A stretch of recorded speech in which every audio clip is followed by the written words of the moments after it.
So very good evening everyone at Tushita and online. Welcome for this Vajrasattva Purification practice. Before we start, let us just take a moment to arrive here in this space on the cushion here at Tushita, and for those who are joining online, in front of your device, just a moment to arrive, leaving our worries outside.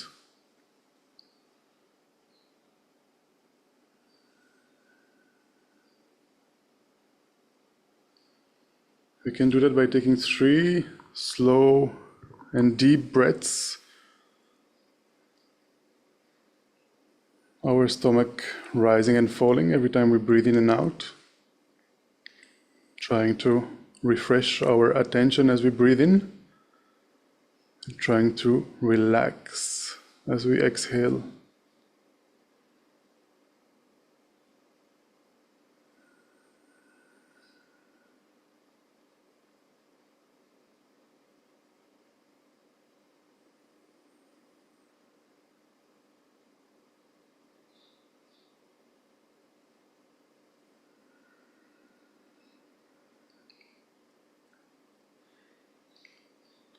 Now let us practice shamatha, calm abiding, for a few minutes. More specifically, we'll try to do a single pointed meditation. So I'll just quickly go through the 4 instructions for shamatha practice, just in case some people are joining us for the first time or are not very familiar with this practice. So the first thing is to look at our body posture. Ideally sitting on the floor. If you're sitting on the chair, it's perfectly fine. Just make sure you're not leaning against the support of the chair, not leaning forward either. Sitting on the floor, make sure you are sitting comfortably. Could be in a half lotus, in a full lotus posture ideally. But make sure you're not pushing your body. Make sure you're sitting comfortably, that you can sustain the position. You can try a half lotus, or you can try just cross-legged, or even Burmese style with one leg in front of the other. The hands, traditionally we place them in the concentration mudra, Dhyan mudra. You have your right hand on top of the left. 2 thumbs are slightly touching, and this rests in your lap. Make sure there's some space between your body and your arms so that air can flow. The most important is for the body to be upright, for the back to be straight, but not stiff. Even though the back is straight, the shoulders are even and relaxed. The neck is aligned in the continuation of the spine. You can slightly tilt the head forward, not too much. If we tilt the head forward too much, we tend to fall asleep. If it's too much upwards, we tend to be distracted with thoughts. So we try to find a middle way. Very gently tilted forward in the spine being, the neck being aligned in the continuation of the spine, basically. You can place your tongue just behind your upper teeth towards the upper palate. This helps to reduce the production of saliva while you meditate. And finally, the eyes are left slightly opened, not completely closed, not fully opened either, just slightly opened. But we are not paying attention to what our eyes are seeing. It is the mental consciousness that meditates. So just gazing in the space in front of us, about 45 degrees cast down.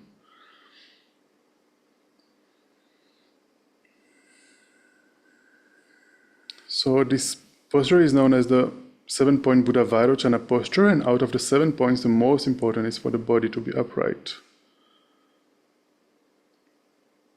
If you're sitting on a chair, what you can also do is place both your feet flat on the ground. If the ground is too low, you can place a cushion and allow some space between both of your legs. Not too much. So this is for the body posture, the first of the 4 instructions for shamatha practice. The second is the object of meditation. What are we actually meditating on? If you're very familiar with this practice, I would suggest you stick to the object you usually use for this meditation. And if this is relatively new for you, what I would suggest is to use the breathing sensation at the entrance of the nostrils. Try to place all your attention on the breathing sensation at the entrance of the nostrils. Not the body part as such, but the feeling, the sensation as you breathe in and out in that area. Perhaps as you breathe in, you feel like a cooling sensation. As you breathe out, you feel it's a little bit warmer. Try to place all your attention on that. Now, the third instruction is that while we meditate, we tend to get distracted. There are two main ways we tend to get distracted. The first one is called mental excitement, and the second one is called mental laxity, also called dullness or lethargy. So the first one, mental excitement, is basically being distracted with thoughts, mostly thinking about past, future, something that happened earlier today, or thinking about dinner after this meditation, and so on and so forth. We are engaging with thoughts, and therefore we lose our object of meditation. We are not focused on our object of meditation. Then mental laxity or dullness or lethargy is basically when we are not putting enough application, and the mind starts to sink, we start falling asleep, or we start daydreaming. Therefore we also lose the object of meditation. So finally, fourth and last instruction is good news, is that there are two antidotes to counteract these distractions, to counteract excitement and laxity. The two antidotes are called introspection and mindfulness. Introspection you can imagine as if it is an agent in the background of your mind that is constantly checking, what is my mind doing? Is it concentrated on my object of meditation, or is it distracted with thoughts or with lethargy? And the moment introspection notices that the mind has wandered, that the mind is not focused on the object of meditation anymore, then we make use of the second antidote, which is called mindfulness. The role of mindfulness is to bring the mind back onto the object of meditation, making sure it remains there. I always use the analogy, you can imagine if you have a pet dog at home and the dog runs away. Introspection will notice that the dog is gone.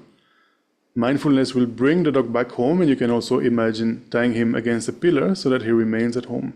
So it's a little bit similar to what we are trying to do with our mind. Let us do that for about 5 minutes, making sure we use the two antidotes, introspection and mindfulness, for 5 minutes.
Gently come out of the meditation.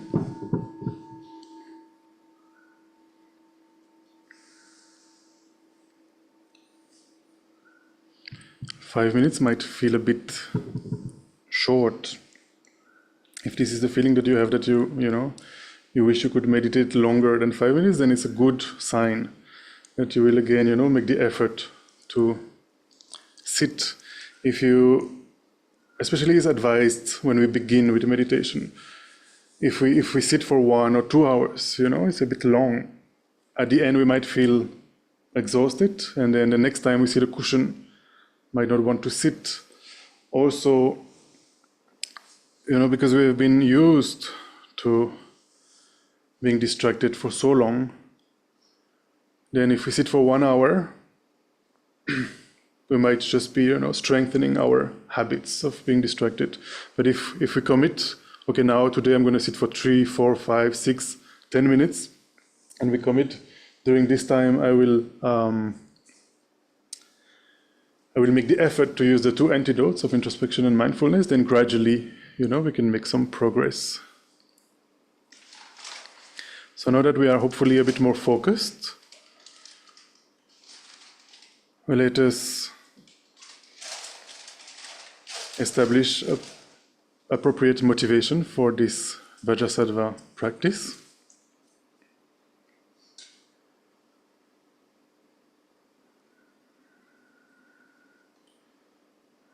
Perhaps we came here, or we opened our device with the intention, oh yes, I want to purify my negative karma. But now let us see why we want to do that.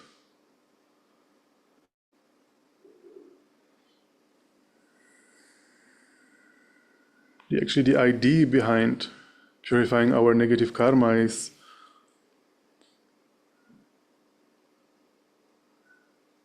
of course, there is the temporary benefit when we purify our negative karma of not experiencing the results of the negative karmas we have accumulated. This is one of the motivations.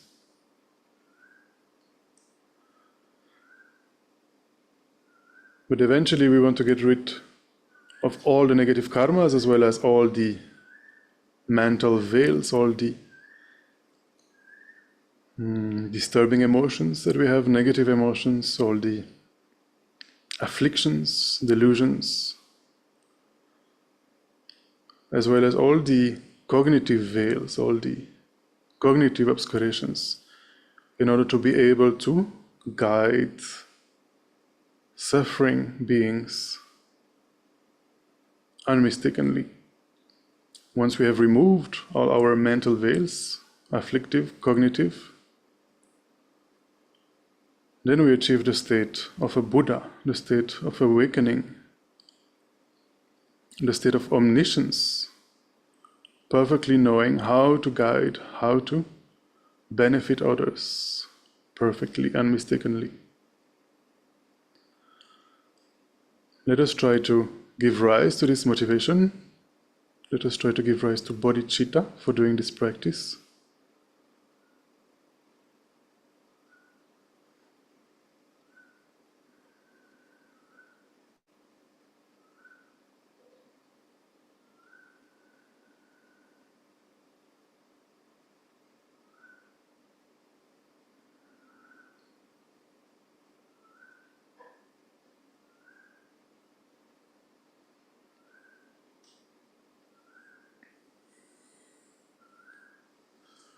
I think it is said in one session of Vajrasattva, if done properly, with a proper bodhicitta motivation, and then doing the meditation with the different recognitions, the different visualizations, and especially meditating on the emptiness of objective existence of phenomena, then it is said that in just one sitting we can actually purify all the negative karmas we have accumulated in the past. Now, traditionally, this is done in the context of a whole retreat to recite 100,000 of the Vajrasattva mantra. Tibetans, they would do that in about a month. Now, modern people, we tend to take a bit longer, and usually we take about 3 months. And we have somebody here, we just completed, no? 3 months. So yeah, I don't know. I cannot see, but in 3 months, it is said we purify so much, no? Negative karma, like mountains. Being again reborn. Like a new birth. So let us turn to page 5 of the short practice that we have, and online I will share the screen. And let's see how much we can purify in just one session.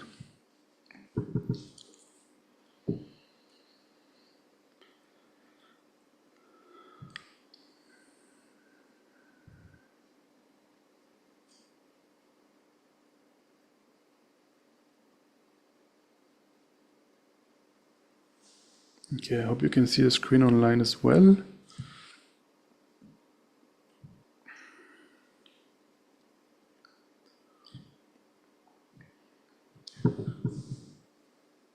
So let us start by visualizing on our two sides, our father of this life on our right side, our mother of this life on our left. Then visualizing all our female and male family members and friends next to them on either side. In front of us, those people who make us disturbed, make us agitated, so-called enemies, people we dislike.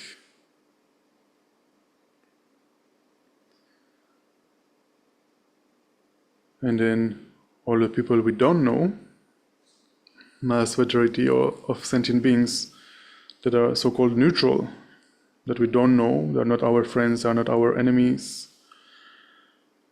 Visualizing them surrounding us as far, as vast as we can imagine, as we can visualize. And in front of us, trying to visualize the refuge field.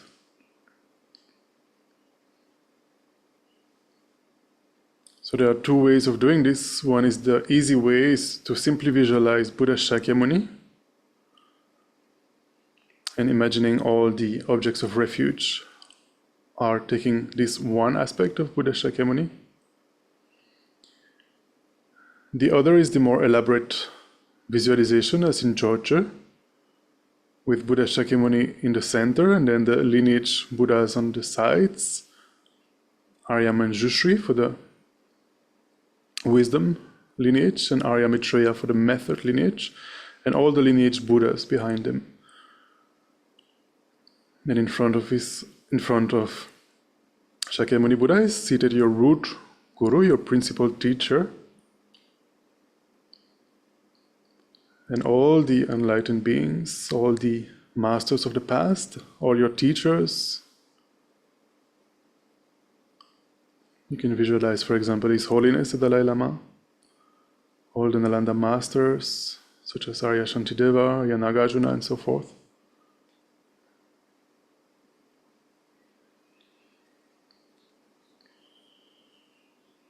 In front of them you can visualize the Dharma in the form of text.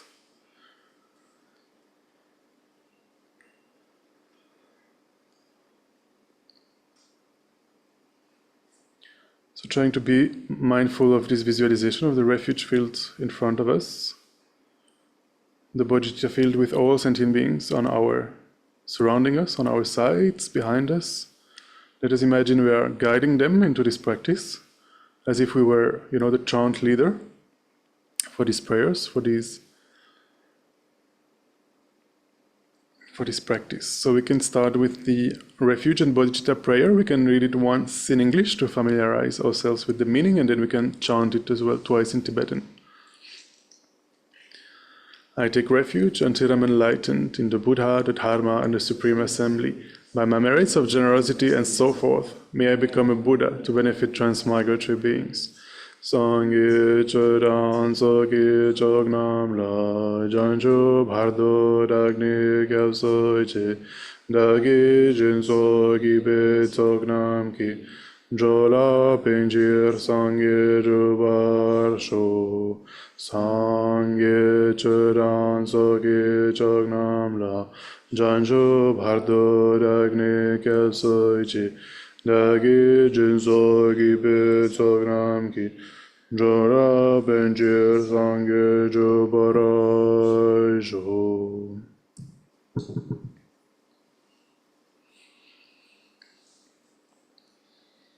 So then applying the power of regrets, a healthy sense of regret, nothing to do with, guilt that involves the ego and doesn't serve any purpose. Here, regret is in the sense of, as we were saying in the beginning, just recognizing that in the past we have engaged in all sorts of non-virtuous actions, negative actions. In the past we have harmed others.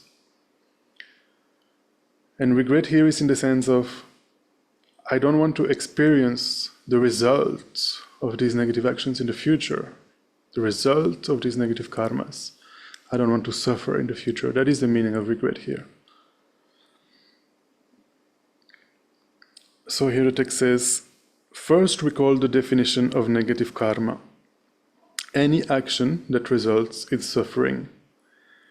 Generally, this is an action motivated by ignorance, attachment, or anger. Almost every action I do, 24 hours a day, is motivated by worldly concern, attached to the happiness of this life. It has been like that from beginningless samsaric rebirth, and it is like this from birth to death in this life.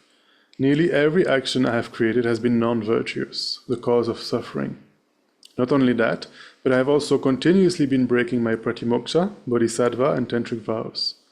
Worst of all, I have created the heaviest of negative karmas in relation to my virtuous friends, by harming their holy bodies, disobeying their advice, disturbing their holy minds, having non-devotional thoughts, and giving rise to heresy and anger. Having all these negative imprints on my mental continuum is unbearable. It is as if I have swallowed a lethal poison. Therefore, I must purify all these negative karmas immediately with the antidote of the four powers. In this way, generate a strong feeling of regret, together with the awareness of the need to urgently purify your negative karmas.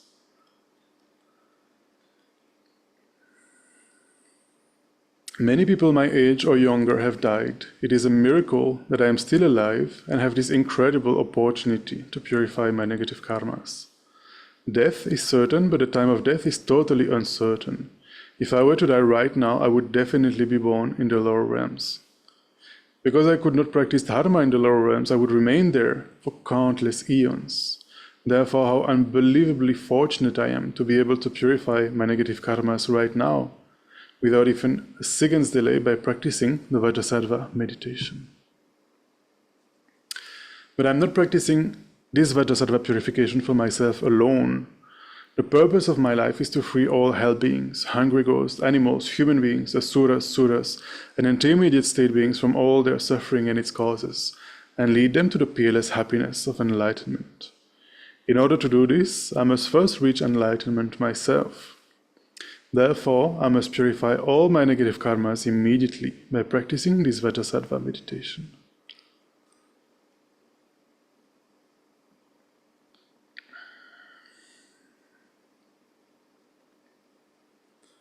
Now trying to visualize our root guru, our principal teacher, or main teacher, taking the aspect of Vajrasattva above the crown of our head. We can imagine him about 6 inches tall in the form of light. His body made of beautiful, transparent, white light.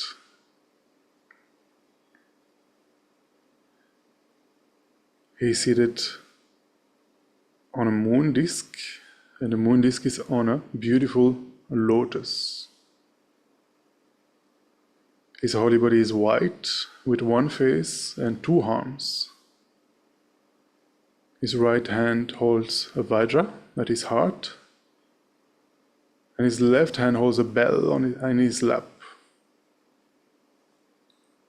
He is adorned with 6 mudras, and he's sitting in the Vajra posture.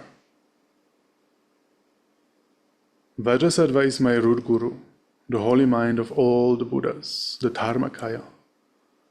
Out of unbearable compassion encompassing me and all other sentient beings, my root guru appears in this form to purify me and all sentient beings.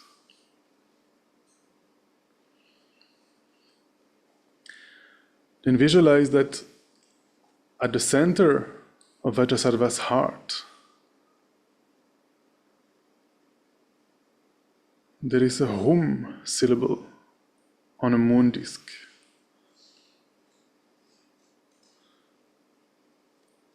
And this hum syllable is encircled by the 100-syllable mantra, the mantra of Vajrasattva. And as we recite the mantra, try to visualize as best as you can that a powerful stream of white nectar flows from the hum and the mantra garland, entering the crown of your head and filling your entire body. And thereby all negative karmas, obscurations, sicknesses, and spirit harms are completely purified.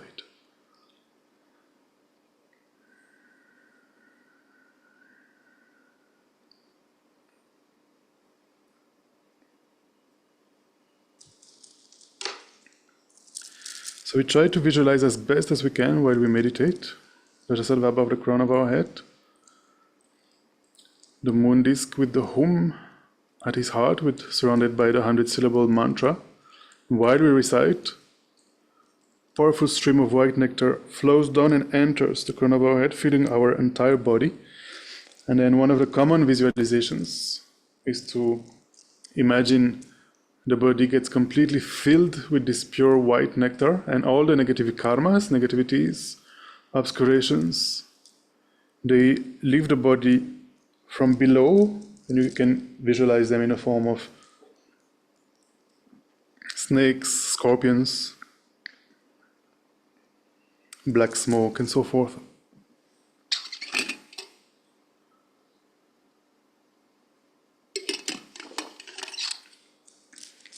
And they are getting kind of offered to the earth. So we can recite the mantra for about 15 minutes, perhaps. And we'll chant it once together. And then for the remaining 15 minutes, in silence at our own pace.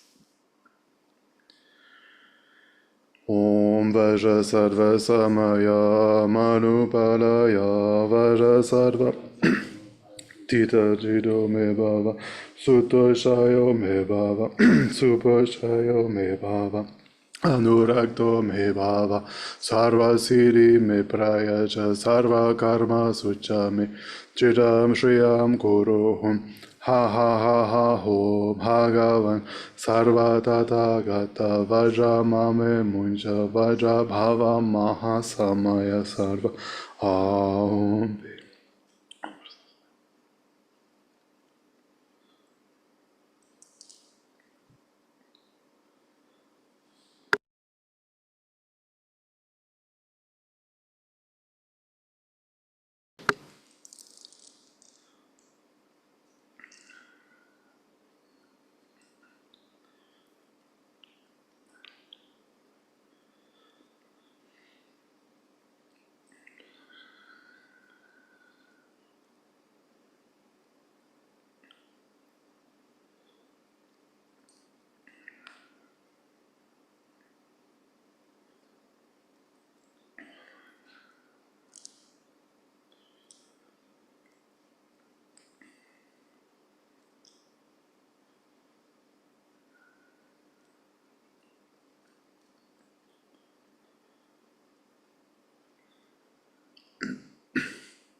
Om Vajrasattva Samaya Manupalaya Vajrasattva Dvenoba Didarido Mebhava Sudoshayo Mebhava Suboshayo Mebhava Anuragdo Mebhava Sarva Siddhi Meprayaja Sarva Karma Suchame Chidam Shriyam Kuruhum Ha ha ha ha ho Bhagavan Sarva Tathagata Vajramame Munja Vajra Bhava Maha Samaya Sarva Ahom Bim.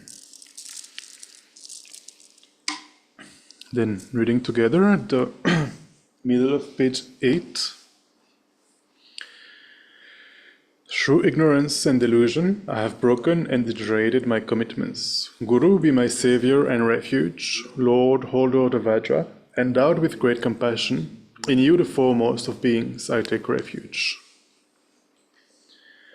And then applying the last of the four opponent powers, the power of restraint, making a pledge, making a commitment to Vajrasattva that in the future we will restrain from engaging in negative actions.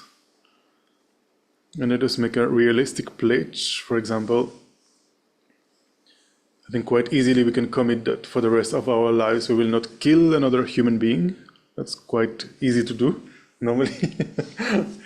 But for example, if we have a strong tendency to lie, we can say that for the next 10 minutes we will not lie.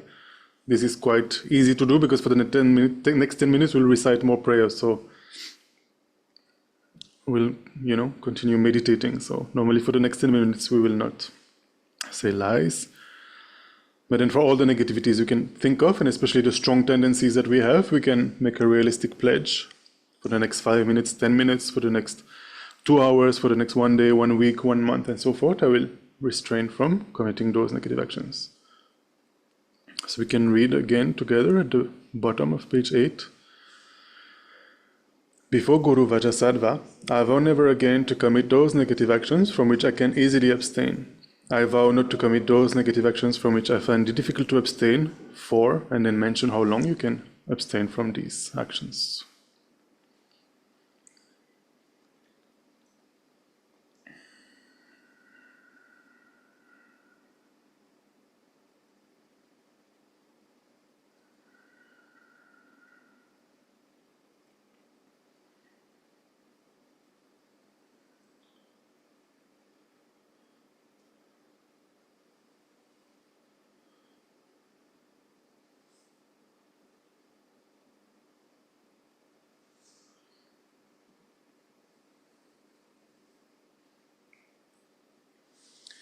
And then visualize that above the crown of your head, Guru Vajrasattva is extremely pleased with your pledge and says, child of the lineage, your negative karmas, obscurations, and broken and degenerated samayas have been completely purified.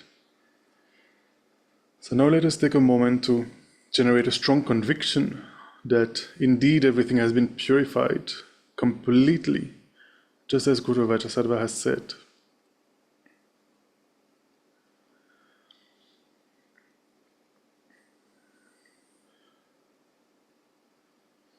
During a Vajrasattva retreat that Lama Zopa Rinpoche has led, he said that this part of the practice is actually very crucial, generating this conviction that a purification has happened.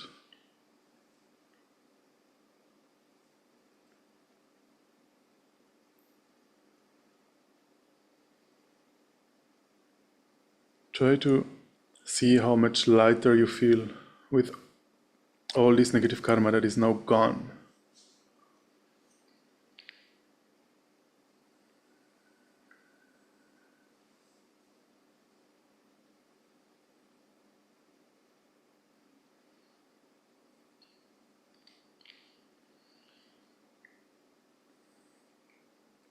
And then visualize Vajrasattva above the crown of your head is melting into light.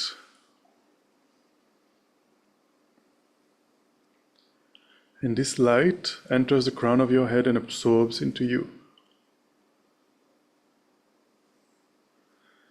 Your body, speech, and mind become inseparably one with Guru Vajrasattva's holy body, speech, and mind. Try to imagine for a moment what it must be like to have the body, speech, and mind of a Buddha, of an awakened being.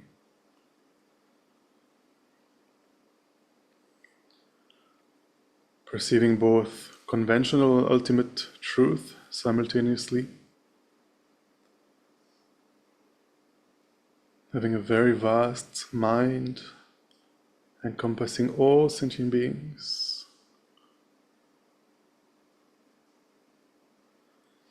And constantly working for their benefit, manifesting whatever is necessary for each and every sentient being. Imagine for a second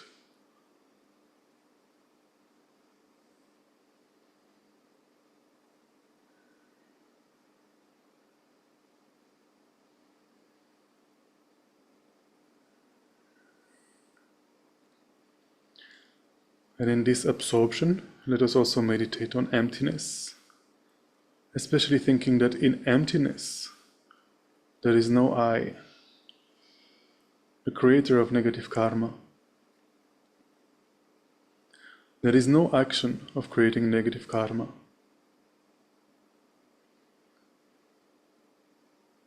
And there is no negative karma created within emptiness. Try to place your mind in that emptiness for a little while, looking at yourself and all phenomena as empty. They do not exist from their own side.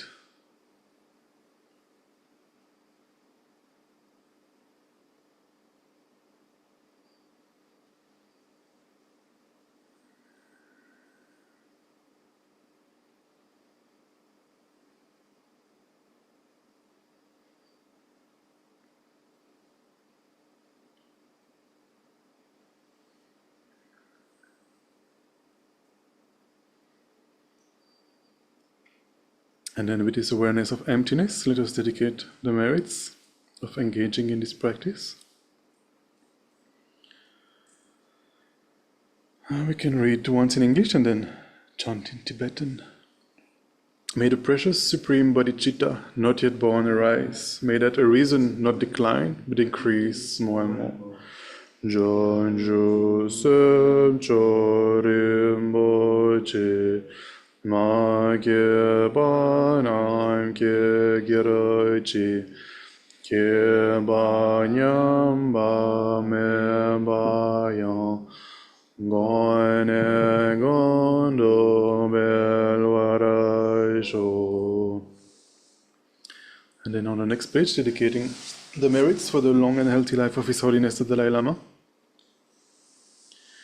Incomparably kind and supreme Tenzin Gyatso, the wish-granting, wish-fulfilling jewel, source of every single benefit and happiness in this world, may you have a long life and all your holy wishes be spontaneously fulfilled.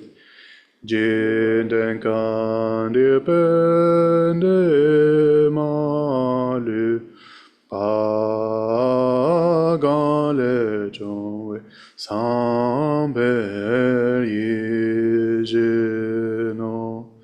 kadrin so meten zingyatso choy kote tenshi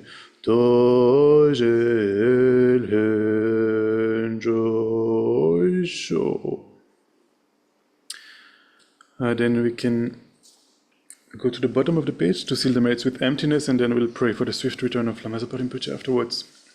Due to all the past, present, and future merits collected by me, the numberless Buddhas and the numberless sentient beings, which are completely empty of existing from their own side, may I, who am completely empty of existing from my own side, achieve the state of Vajrasattva, which is completely empty of existing from its own side, and lead all sentient beings who are completely empty of existing from their own side to that state of Vajrasattva, which is completely empty of existing from its own side. By myself alone, who am completely empty of existing from my own side. I fully dedicate all these virtues to be able to train just like the hero Manjushri, who knows reality, and just like Samantha Bajra as well. I fully dedicate all my roots of virtue with the dedication praised as the best by the all gone beyond victorious ones of the 3 times in order to have good conduct. Jambe bawe jidar gembaran gende zamboy de yande jinde de da kenge jezo da lobji gewa de da danjera tungo de sum chepe gewa tamjegi Ngoa gan la choto ngaba de dagi gewe tsawa de gengya zamboy jejira dungogi. Then we can turn to the prayers for the swift return of Lama Zopa Rinpoche.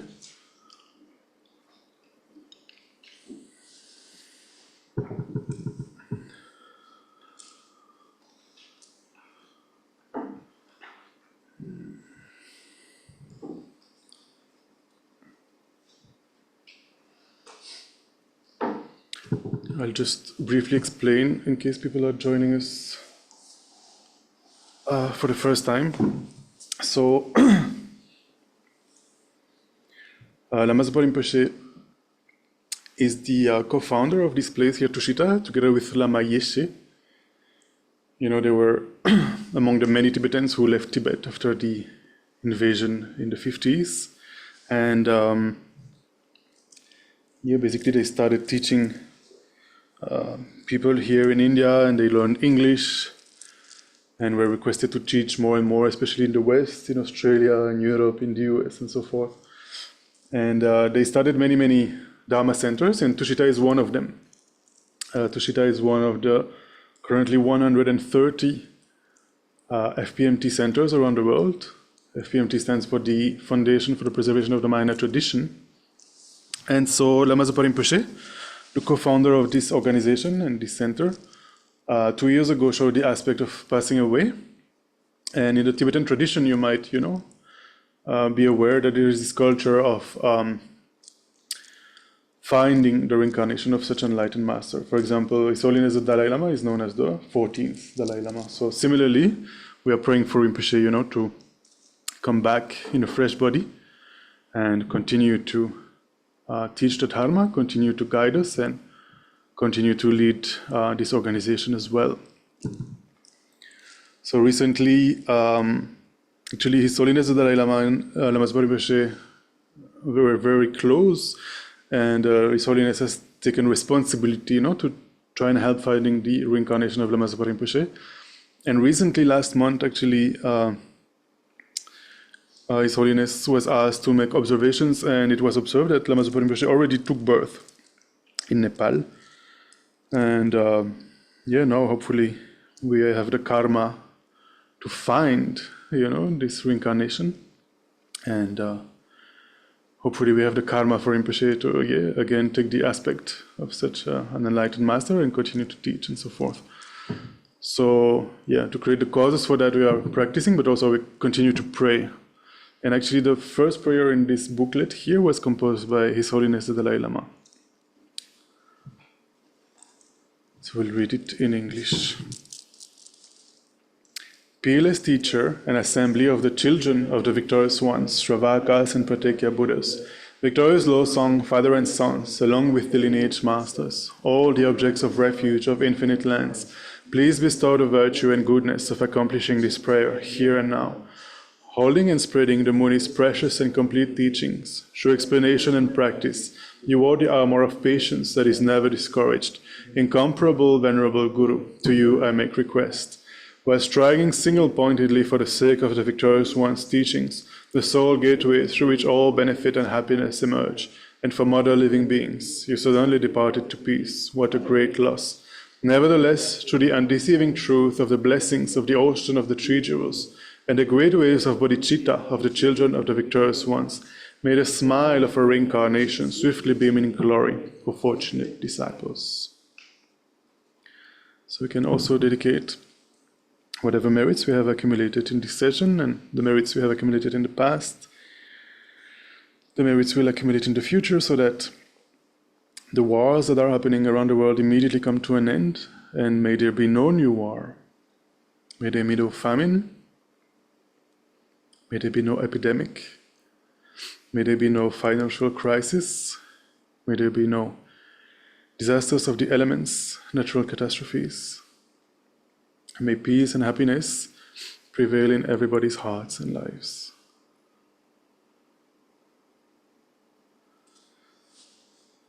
Thank you everyone for joining in person and online. And we'll see you tomorrow. Tomorrow we have a special event. We have Venerable Geshe Tenzin Namdak, who's coming here to teach. It will be online as well.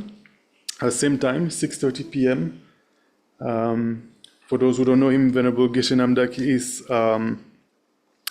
the first, actually, Westerner. He's from the Netherlands, who has studied the Geshe program at Seraje Monastery, and then did the, so that's about a 20-year study program, and then the subsequent 1-year studies at Gyume Tantric College as well. He's the first Westerner to achieve that, and ever since he's now teaching in London at our sister center called Jamyang Buddhist Center in London. So we'll be here tomorrow evening.